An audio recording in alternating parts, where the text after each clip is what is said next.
Alright guys, welcome back to another episode of DJ's Garage. I'm going to do a voiceover of this video because I didn't have any audio when I was recording it.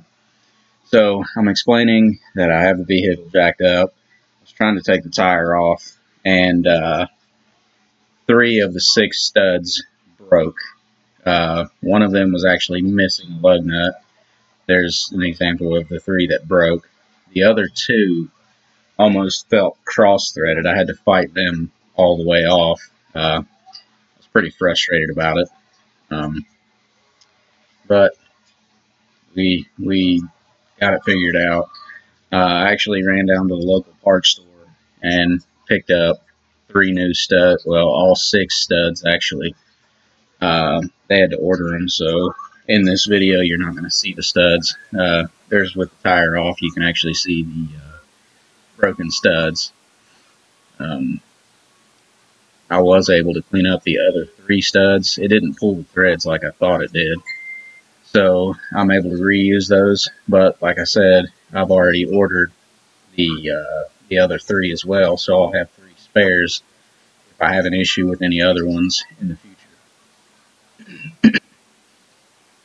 So we'll get in depth on how to get studs out and how to replace studs as well. In this video, sorry, in this video, it's only going to show how to take them out. Like I said, because I don't have the new studs to put in it. I also picked up new lug nuts. The reason for this video is actually replacing the tie rods, because as you can see here, tie rod, the outer tie rod is in really bad shape. You shouldn't be able to move a tie rod like that ever. There's also a lot of up and down play. Right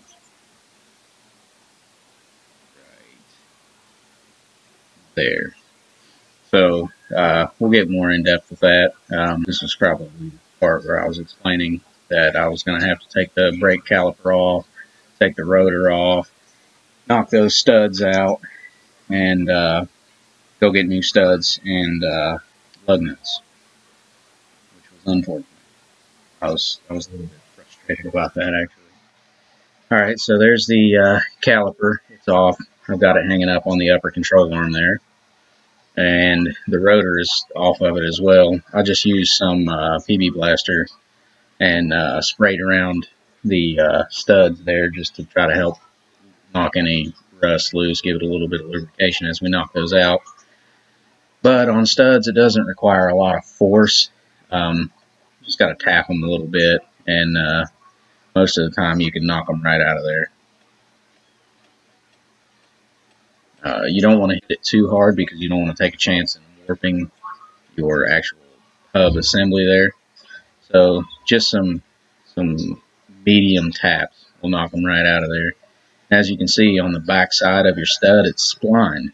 It fits in 2 splines in your hub assembly so that whenever you're tightening up your lug nut, your stud isn't spinning while you're trying to tighten your lug nut. Everything's locked in. It's good and solid. That's the reason behind the splines. So we'll get those studs knocked out, and then the next time you see it, they'll all be, except for those. As you can see there, I kind of cleaned up the threads just to see what was left of them, and they're actually in a lot better shape than this video's doing justice. They really don't look too bad. So there's the 3 broken studs knocked out. Like I said, in the morning I'll go get the new studs and get those replaced.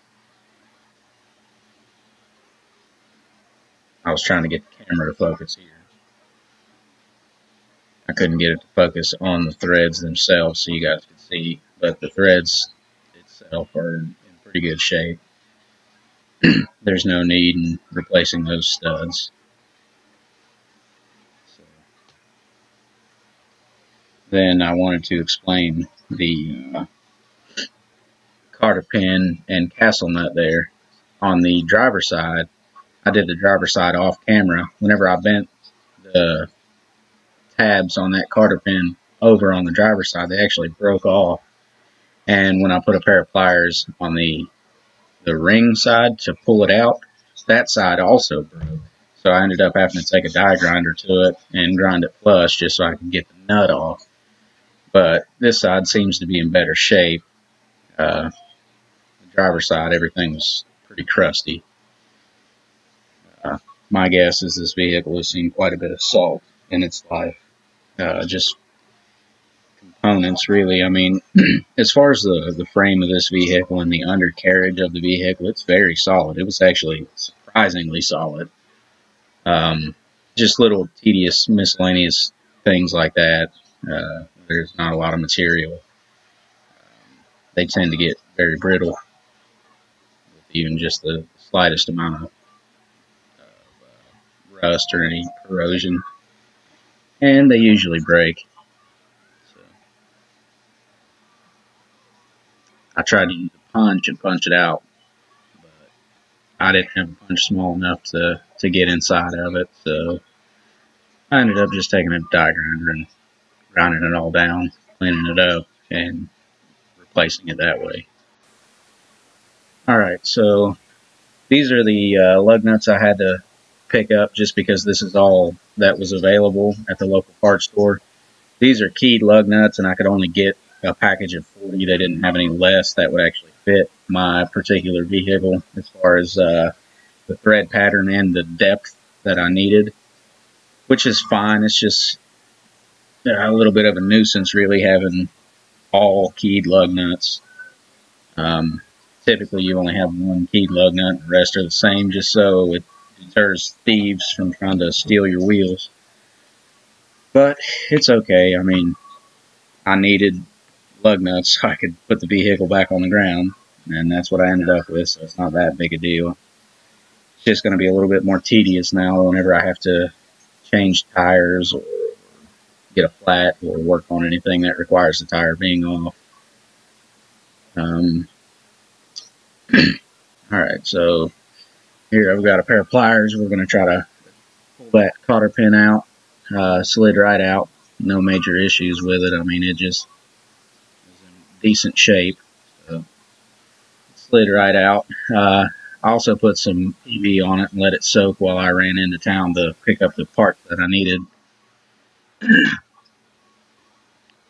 now we're going to start by breaking that castle nut loose.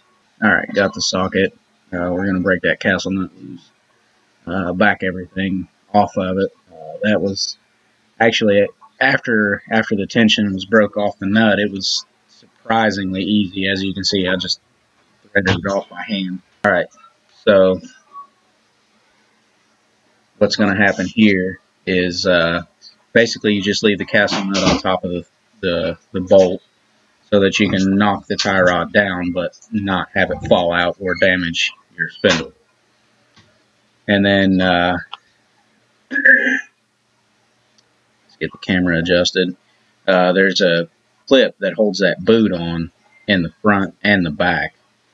We'll have to remove that boot so we can get to the inner tie rod. And that nut right there, you'll have to back that nut off because that's got the tension locked onto the outer tie rod so that nothing spins while the vehicle's in motion. So what we'll do is we'll start off by taking that clip loose and getting that boot broke free, loosened up. If my pliers would cooperate. There we go. Now we're getting somewhere.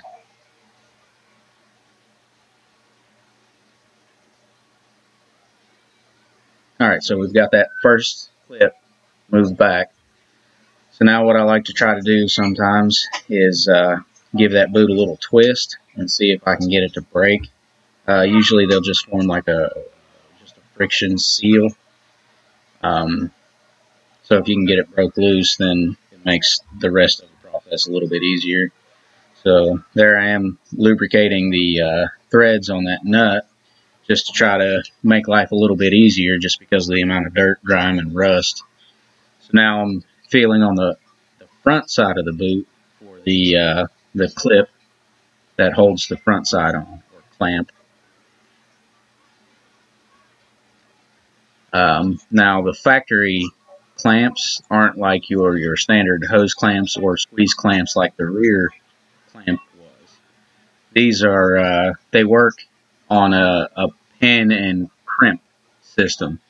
So on one side of the clamp there will be 2 or 3 pins sticking out, and on the other side there will be a couple of slots cut into it, and basically you'll run your clamp over top of the boot, and you'll put those pins inside the holes, locking the actual clamp together, and then you'll take a specialty tool and crimp the clamp, which alleviates all the slack in the clamp, thus tightening the boot onto your rack and pinion and creating a dust seal, so that you don't end up with any rust on your rack and pinion pistons and pretty much ruin those. So here I am talking about how that nut locks everything together, keeps it from basically threading itself out while you're driving down the road, and then your tire fly off to one side and rip off and cause you to crash and die. So I found the crimped section of that clamp, and the easiest way I've found to get those off, there you see it, is to take a flathead screwdriver and put inside the ringed or the clamped part of that, the crimped part of that clamp. So if I get my fingers out of the way. Alright, so right there is the section where it's got the pins and the holes. And then that C looking part on there, that was where it actually got crimped, creating the seal. Now another thing that helps is to lubricate the tie rod around the boot, and then spin it, get that lubrication on the inside of the boot, and it'll just slide right off. There's the inner tie rod, ball joint or knuckle, whatever you want to call it. So we'll keep the boot up there out of the way for now, and we'll work on getting that lock nut backed off and get the outer tie rod removed from the inner tie rod, and then get the nut off so that we can pretty much just break the entire assembly down and remove it from the vehicle so we can replace it. So I don't actually have a wrench that fits that nut correctly, so using a pipe wrench is the best method for me anyway. Alright, so we actually got that broke loose. What happened though was that the inner tie rod actually spun inside the inner tie rod. The nut itself didn't actually move. So now that we've got that broken loose, we're going to take that castle nut off the top and peck that outer tie rod out. Now, what you're going to see me do is actually count the amount of turns it takes to take that outer tie rod off, so that when we're reassembling the new components, we can get the alignment as close as possible. So there's 1, 2, 3, 4, so on and so forth. Like I say, that's strictly just to basically get the alignment as close as we can get it,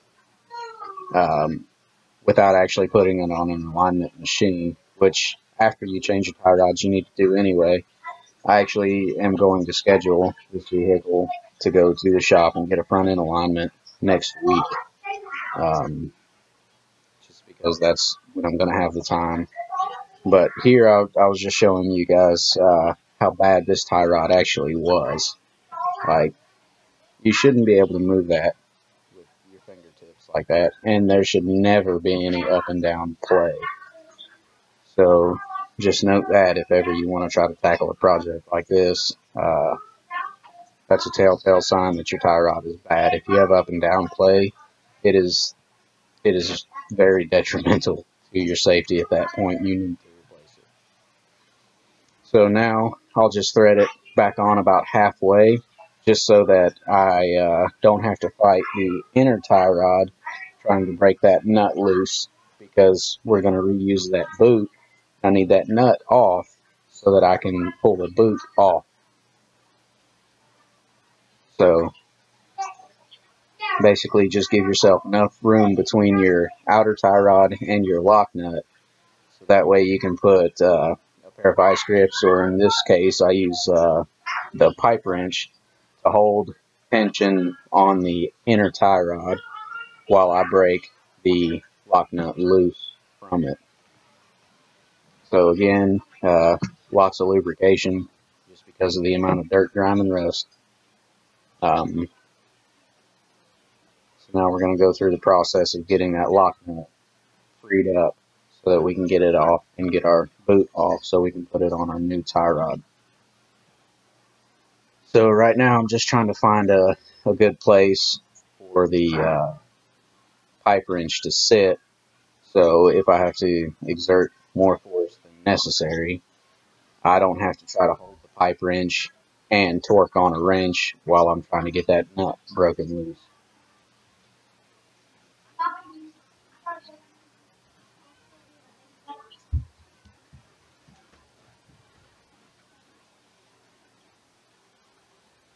So I just loosened up that castle nut to drop that outer tie rod down a little bit more, because I didn't want it to seize itself back in the spindle itself. So 40 minutes until our semester done. Here we are trying to get the pipe wrench to bite.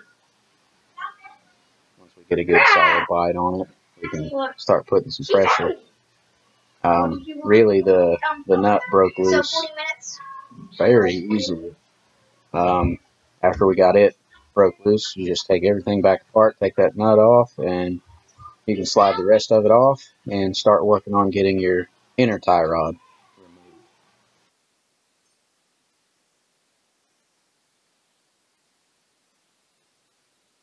The ease of this side compared to the driver's side was so nice. Driver's side, I actually had to cut that nut off. I just grabbed my air chisel and just chiseled 2 points in it and hit it with a hammer and knocked it off, because it wouldn't budge. I couldn't get it to move at all.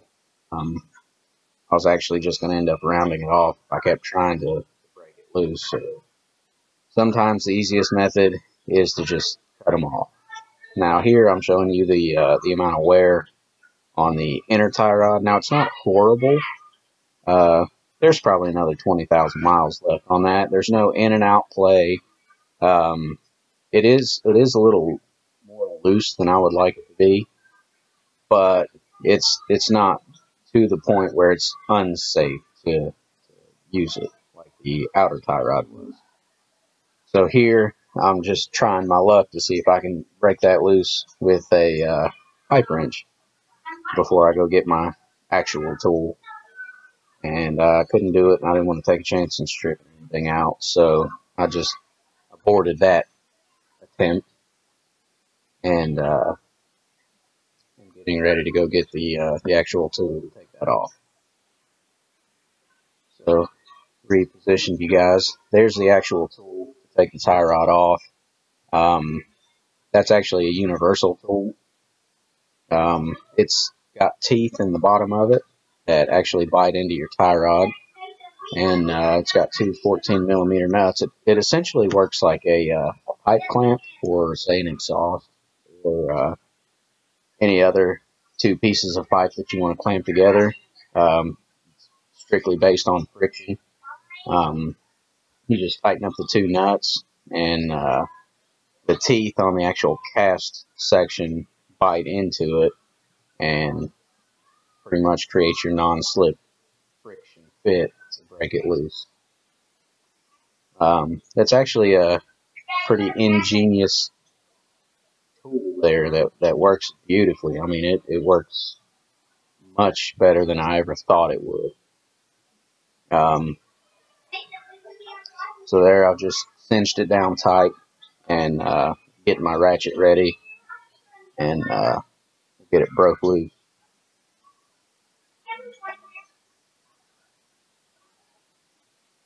Now, on your inner tie rods, they're usually threaded in with Loctite, so they're sometimes fairly difficult to get broken loose. Actually took quite a bit of force to break this one loose. I was actually concerned about breaking my reducer because I wanted to use a half-inch drive ratchet so that I didn't break my 3/4 or 3/8 drive ratchet doing it. So there, it finally broke loose. Just run it around a few times with the ratchet, and then once you get enough tension off the threads, usually you can just grab the yeah, right there, you can just grab the tie rod and twist it. So now we're just gonna loosen everything up, take it all off, and turn your wrench around so you don't tighten, you're actually loosening. There you go.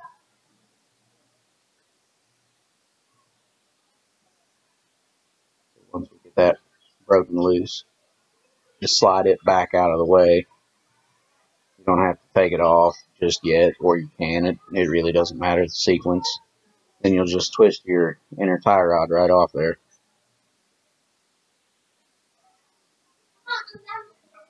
And there you go.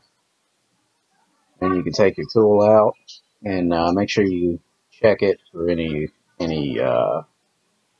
metal shavings or debris and threads. Make sure the threads still feel good. And then you're ready to start reinstalling your new parts. Alright, so there's the new one. There's some red Loctite. Now, I know I used way more than I really needed to, but, you know, they gave you the whole tube. Might as well use the whole tube. Actually, I didn't even use the whole tube. I used about half of it. But that was quite a bit of Loctite. Whoever has to replace these again is going to have a pretty difficult time. They're probably going to have to put some heat on it to get it to free up for them.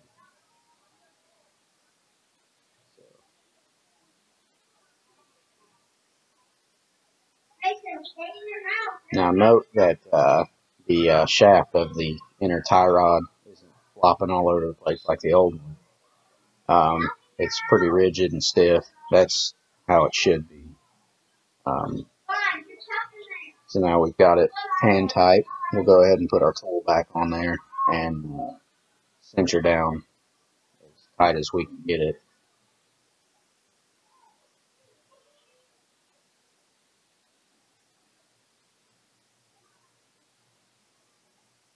Now I do have the I guess you could call it a pipe style tie rod tool as well, but the inside diameter of the pipe isn't large enough to fit over the actual knuckle of the tie rod, so that one didn't work.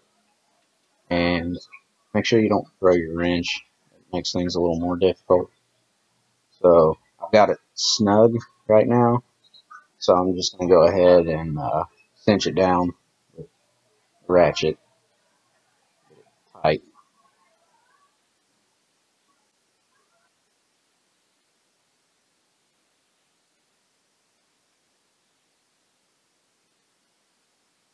Alright, so now that's tightened up. We can go ahead and take our tool off, start reassembling the rest of it.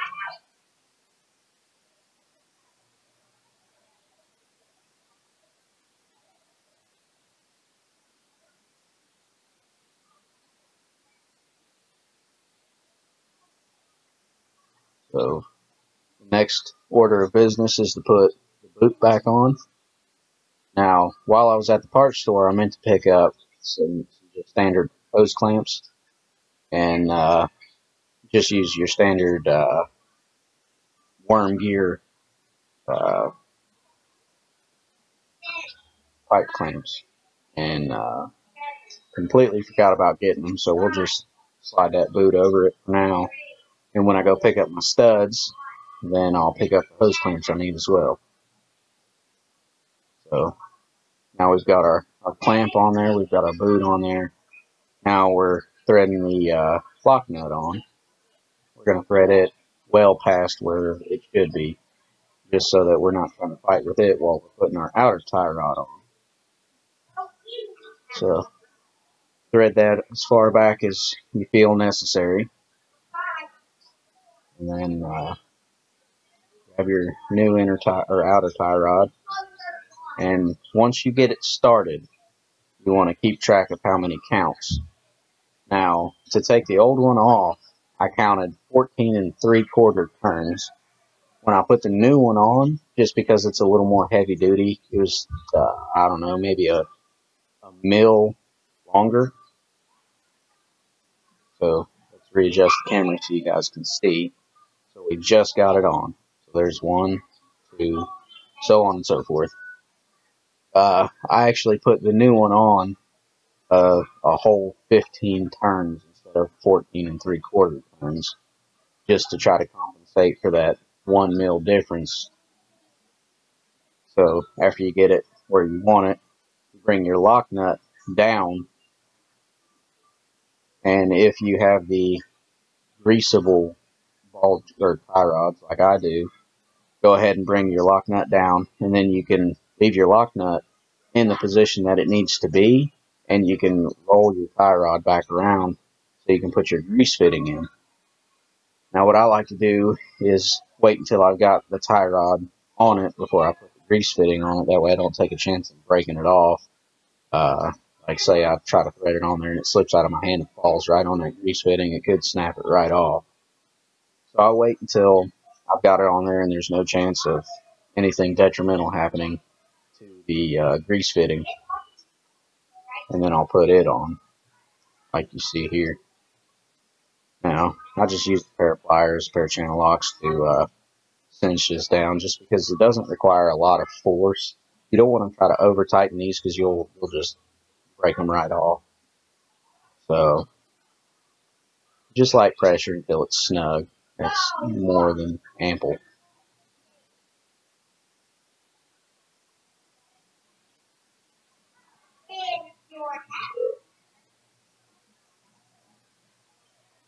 Just making sure that my lock nut hasn't moved. I know I just have to go 1/2 turn back up, but still you want to make sure that you have as many fail safes as possible so that you don't forget anything. So now you just move your spindle around, and you'll have to apply quite a bit of force to your tie rod in to move it if it needs moved to fit back up into your spindle. So now we can apply the new castle nut. And one thing to note about those castle nuts is the reason they've got all the cutouts in the top is so that you can put your cotter pin in, so that there's no chance in that nut backing off. So now that we've got it snugged up and there's no chance in the tie rod spinning, we can go ahead and tighten up that lock nut. I still like to put a wrench on the actual outer tie rod itself, just because I don't want to put too much tension on that actual ball joint side of the tie rod. Take a chance in prematurely wearing something or gouging out one of the sides of the ball joint and creating an issue there. So now we'll start by cinching that castle nut down. Now you'll want to take it off and look at the orientation, because the hole in the bolt itself needs to be facing those holes. So that way your cotter pin will slide through the bolt and lock into the nut, thus keeping everything turning and working itself out and creating a potential hazard for you to crash and die.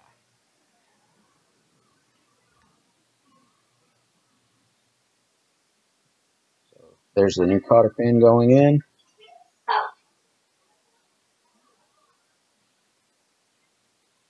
And then we'll just bend the two tabs around so that it's locked in and it can't come out.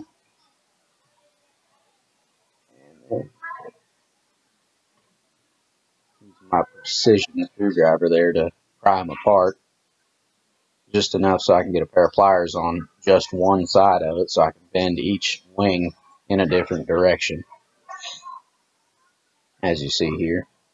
So now that we've got everything locked in, we can go ahead and get our boot positioned. There's actually a groove in your tie rod that the boot actually sits in, and then you can put your clamp on it like so. And I angled that clamp so that it was actually facing out so that it was easier to get to, because when we first took it off, it was facing inside. Alright, so that's pretty much going to conclude this video. Please comment, like, and subscribe. If there's anything else that you guys want to know about it, just leave it in the comments below. I can answer just about any question. So we'll catch you in the next one, guys.